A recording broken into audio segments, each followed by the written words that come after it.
Have you had one of those experiences where everything you do is wrong and everything goes wrong? Well, Donna had such an experience. The whole horrible thing began when Donna fumbled with her alarm and dropped right back to sleep. She was nearly comatose from cramming through the night for her psychology test. When she finally woke up, she threw on the official college test uniform, sweats, and a ball cap, and dashed to the test.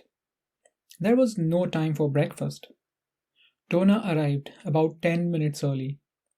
Amid the buzz of independent variables and cognitive theories, she whipped out her notebook and began rereading her notes, a continuation of last night's activities. When she read them nearly 30 times, a panicked student on her left interrupted, inquiring about proactive and retroactive interference. What are those? Donna asked, her voice rising and confidence shrinking. Types of forgetting, like retrieval and retrieval queue failure and decay, shot back a more confident voice from the right. Decoy cues, the absurd image of a line of fake ducks floated through Donna's mind. What are decoy cues? She wailed. I don't have that stuff in my notes. Before anyone could answer Donna, the instructor burst through the door and banged a huge pile of exams on the desk. 50 short answers and 2 essays, he announced in a frosty tone. You have now got 48 minutes. The instructor's icy directives hit Donna like a slush ball in the face. Her brain, having an apparent out of body experience, left the room, screaming, I don't know this stuff. I'm going to do terribly. I got a C last time. I need an A this time. My sorority will place me on probation. My parents will disown me. Donna's body, trapped in its seat, showed signs of anxiety too. Her heart fluttered like a hummingbird's wings, and her throat felt drier than a rain gauge in Arizona. The test, too. The test fell to her desk like a hammer blow. The reverberation summoned her brain but accelerated her heart into warp drive and squeezed the last molecule of the moisture from her throat. Her pencil bounced as she scribbled her name on the test. At this point, she thought, all too prophetically, it will all be over soon. To regain some confidence, Donna shot past the directions for part 1 and set to work on the first of the several multiple choice items. She read the first item and then read it again, and then again. Donna was stumped. In desperation, Donna selected a term she did not recognize. This must be right, she hoped.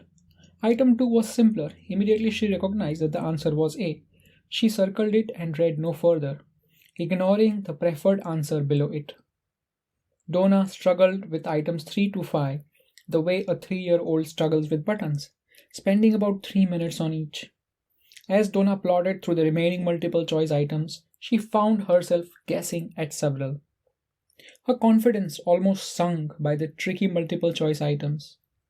Donna's spirits began to rise when she spotted the oasis of true false items before her. Again, she bypassed the directions and dove headlong into the items.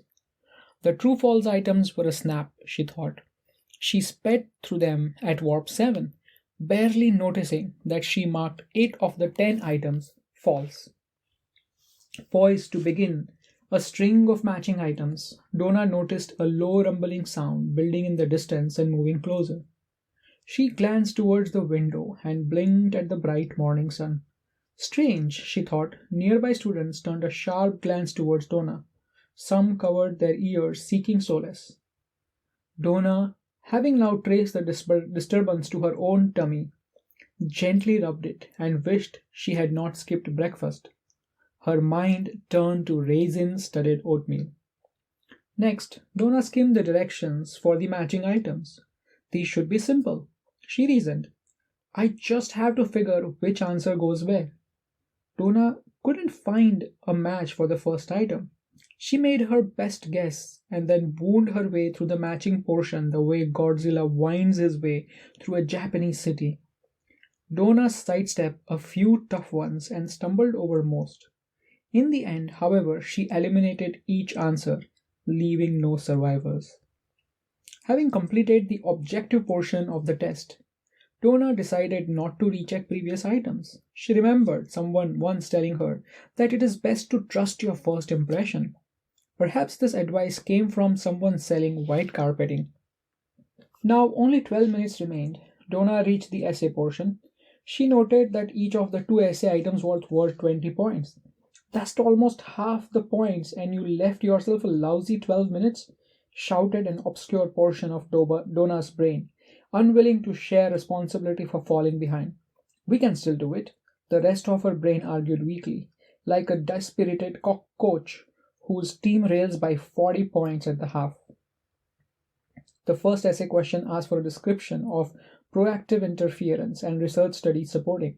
She threw a quick glance to her right and saw the confident student over there writing feverishly.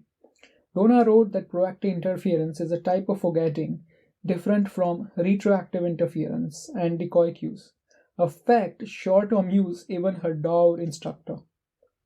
Knowing nothing more about proactive interference, Donna shifted gears and filled the page with personal accounts of forgetting in general. Her showcase example was the time she forgot to put the lid on the blender while preparing a raspberry margarita. 4 minutes remained, and the room was already two-thirds empty. The last item asked how short and long-term memory compare and contrast. Donna knew this stuff better than her roommate sweaters. She quickly scribbled a list of facts pertaining to the short-term memory and then a second list of facts pertaining to long-term memory. It's nice to end on a high note, Donna reasoned, just before the bell screamed shrilly. The testing ordeal now finished. Donna left the room feeling pretty good about her performance. During the next class period, the instructor went over the test, item by item. Donna was absent, preferring to study for her chemistry test later that day. Donna's absence meant that she could only get her grade.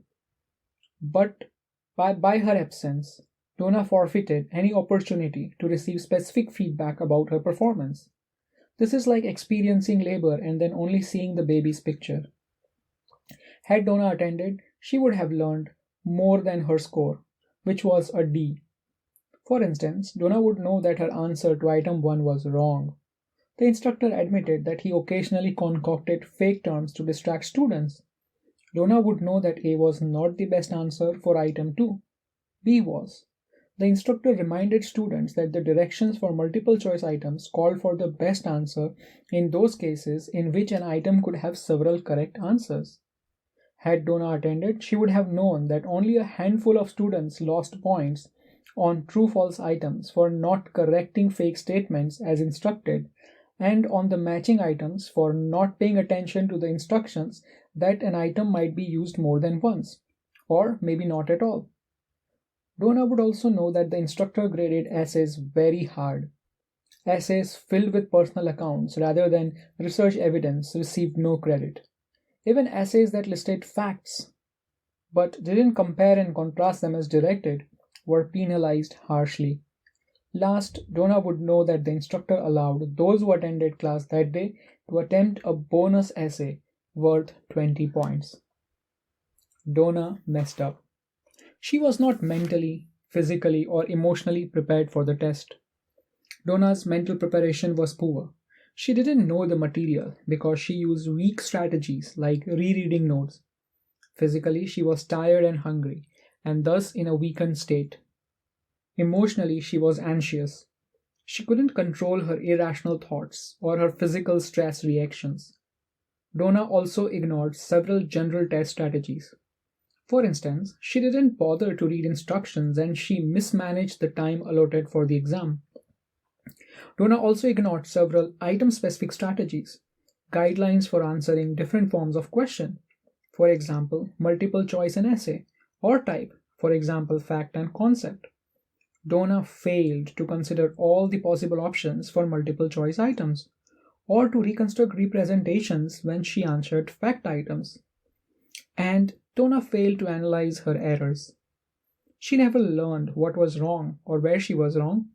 For instance, was her limited knowledge about forgetting a function of ineffective note-taking or poor review? Without error analysis, no student can recognize or correct mistakes. You have come too far in acquiring sophisticated learning strategies to let your hard work be destroyed by poor test taking strategies. Test taking is just another academic area, like time management, note taking, and review, that you can bring under control. To help you do this, in this topic, we are going to cover all aspects of test taking: preparation, general test strategies, specific item strategies, and error analysis.